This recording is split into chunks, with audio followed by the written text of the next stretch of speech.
Johnny Depp had picked up his cat from the same place for the 5th time, and he was getting angry. "Why do you keep going there?" he asked. The cat just meowed and ran away again.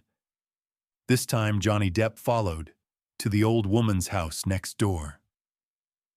The door was ajar. Inside, the woman sat on the floor, her hands trembling, tears in her eyes, and in her lap, Johnny Depp's cat. "Please," the woman said quietly, "please don't take her away. She's the only thing I've had for 3 days." Johnny Depp lived in a small house in a quiet Los Angeles neighborhood. His career was over. The spotlights, the red carpets, all behind him.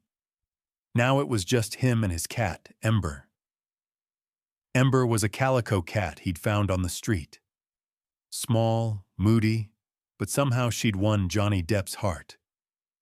She sat by the window every morning, slept in his lap every evening.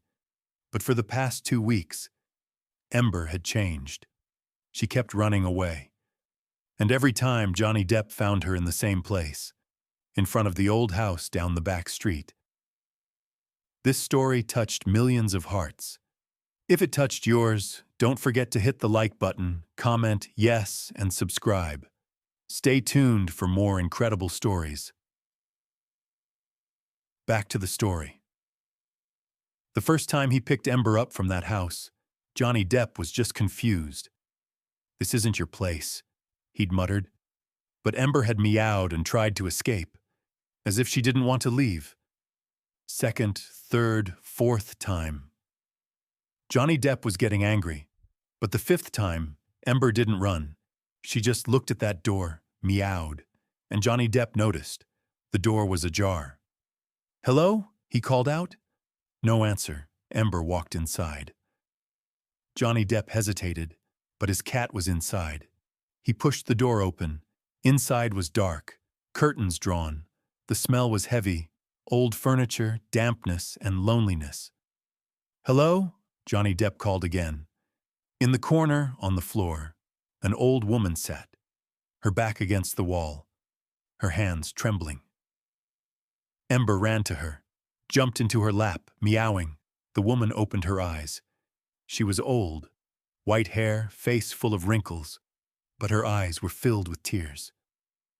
"Are you the cat's owner?" Johnny Depp cleared his throat. "Yes. I'm sorry. She keeps coming here." "No." The woman shook her head. She keeps me company." Johnny Depp knelt closer. "Are you okay?" The woman smiled bitterly. "My name is Martha. And no, I'm not okay. But your cat. For 3 days she's been coming every day, keeping me company." Johnny Depp looked around. The house was falling apart. The kitchen was nearly empty. "Don't you have family?" Martha shook her head. "My husband died. My son lives in another city. Doesn't call me. I'm just alone." Tears fell. "And then your cat came. Like she knew. Like she could feel my loneliness." Johnny Depp swallowed.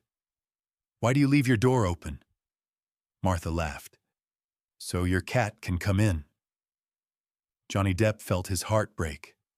That night, Johnny Depp couldn't sleep. Martha's face wouldn't leave his mind. The next morning, he woke early, went to the store, food supplies, cleaning products, blankets. He returned to Martha's house, knocked on the door.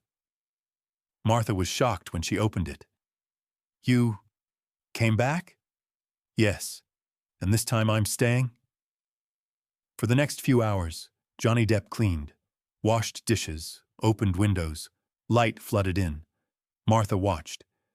"Why are you doing this?" Johnny Depp paused. "Because no one should be alone." Martha cried, quietly. But this time they were tears of happiness. Johnny Depp cooked. Chicken soup, bread. Martha's eyes lit up. "How long since you've had a proper meal?" Martha didn't answer. But when she finished her plate, she smiled. For the first time. A real smile. Over the following days, Johnny Depp came every day. Sometimes with food, sometimes just to talk. And Ember was always there. "Your cat is magic," Martha said one day. "If she hadn't come, I think I would have given up." Given up? On living. When no one's there, it's so exhausting. Sometimes I think, maybe it would be better if I just left. Johnny Depp placed his hand on Martha's. "You matter." "I'm grateful you're here," Martha cried. And so did Johnny Depp. A week later, Johnny Depp had an idea. Martha wasn't alone. There were other elderly people in the neighborhood. He started going door to door. Mr. Peterson hadn't talked to anyone since his wife died. Mrs. Garcia, her son had moved away. "I want to do something for all of you," he said. "A weekly meal, just to be together." The first gathering was at Johnny Depp's house. 5 elderly people came. At first it was quiet, but Johnny Depp served food, and Ember went to everyone, jumped in every lap. People started opening up. They laughed, they cried, they shared stories. And for the first time in a long time, Johnny Depp felt truly useful. A month later, Martha looked different, thinner, more tired. "Martha, are you okay?" Martha smiled. "I went to the doctor. Cancer, stage 4. I'm not getting treatment. It's too late." Johnny Depp's world spun. "How long do you have?" Maybe 6 months, maybe less." Tears flowed. "No, that's not fair." Martha reached out her hand. "Life isn't fair. But you made my last days beautiful. Ember gave me hope. You gave me family." Johnny Depp hugged her. "I won't leave you alone." Never. The following months were hard. Martha grew weaker. But Johnny Depp was there every day, took her to the doctor, cooked for her, and Ember never left. Slept by Martha's bed every night. The community rallied around her. Mr. Peterson brought flowers every Sunday. Mrs. Garcia read her favorite poems. The weekly meals moved to Martha's house so she could be part of them without leaving her bed. "I never imagined," Martha whispered one evening, surrounded by her newfound family, "that the end of my life would be the fullest part of it." Johnny Depp held her hand.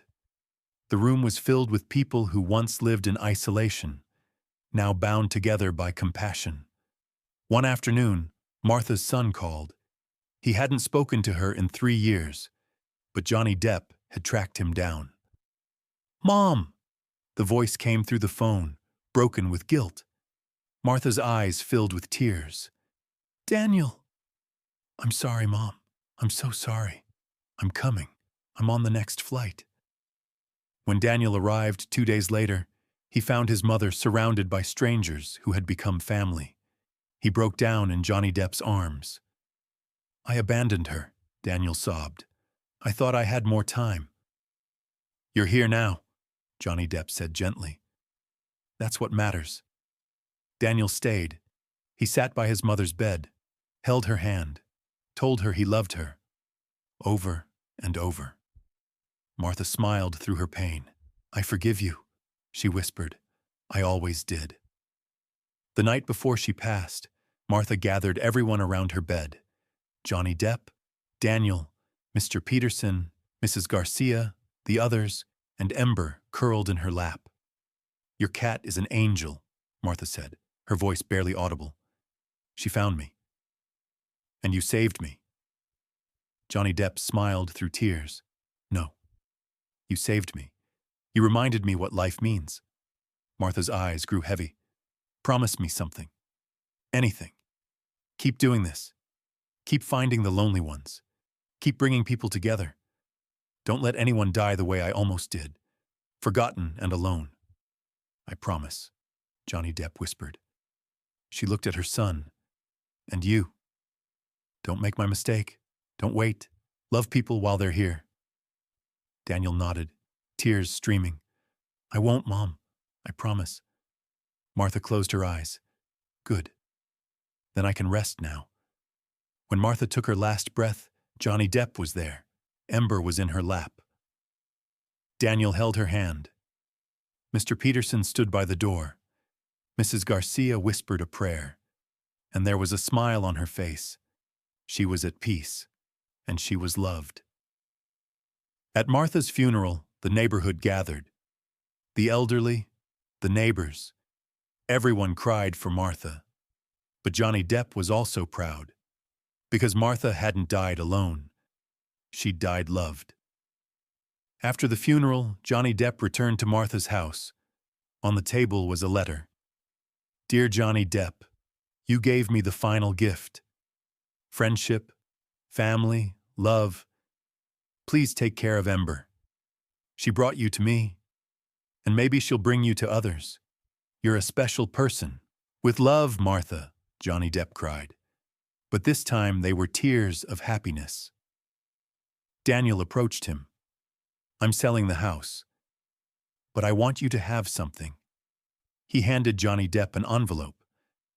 Mom left this for your project. It's not much, but... Johnny Depp opened it. A check for $50,000. She said to use it to help others, the way you helped her. Johnny Depp hugged Daniel. Thank you. I'll make sure her legacy lives on. From that day on, he kept working. The weekly meals grew. More elderly came, more friendship, and Ember still wandered the neighborhood, still found lonely people, still brought them to Johnny Depp. Because some cats aren't just pets. Some are bridges. Some are angels. Today, Johnny Depp lives in that small neighborhood.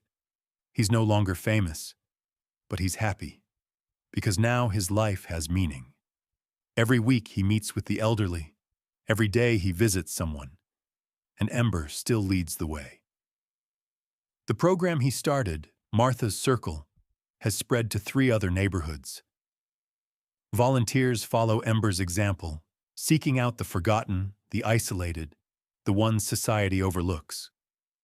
Martha's house became a community center, a place where lonely people gather, where strangers become family, where no one is forgotten. And on the wall hangs a photo of Martha, smiling, with Ember in her lap.